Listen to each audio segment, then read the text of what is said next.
এই জায়গা কিনা হবে এর মধ্যে শুধুমাত্র 1100 টাকা এই মাঠের নামে আছে। মাঠের নামে মানে এটা সভাপতি সাহেবের নামে টাকার কথা, এটা দেয় সভাপতি। এখন যাই হোক, আমরা একটু আজকে কষ্ট হইলেও আপনারা একটু ধৈর্য সহকারে একটু মাঠে দাঁড়ায় যান।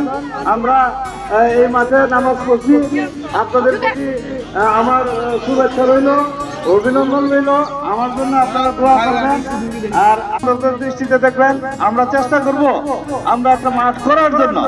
যদি কোনো কারণে আমরা বলছে যে ঈদগাহ মাঠ অধিগ্রহণ হয়েছে, এটা কমিটির দরকার, কমিটির কোনো অস্তিত্ব পাওয়া যাচ্ছে না। ইতিমধ্যে মুরব্বীগণ আর হইলো আমাদের আশেপাশে যে যুব সমাজরা আছে তাদেরকে নিয়ে নতুন একটা কমিটি গঠন করে এটা বাস্তবায়ন করা দরকার। এর জন্য আপনাদের সবার সহযোগিতা চাচ্ছি। আসসালামু আলাইকুম।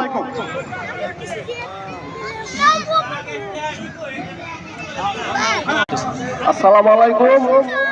সম্মানিত মুসল্লিয়ায়ে কেরাম, আজকে আমরা যে মাঠে দীর্ঘদিন আমরা নামাজ পড়ে আসতেছি, আমি মনে হয় জনাব ফরিদ ভাই আছেন, আপনাদের দুইজনকে সাথে মনে করি অচিনি। আপনারা একটা মিটিং ডেকে এই মাঠের যা করণীয় আছে সব আপনারা করবেন। আপনাদের সাথে আমরা ইনশাল্লাহ থাকবো। যে কোনো বিনিময়ে এই মাঠকে আমরা রক্ষা করতে চাই।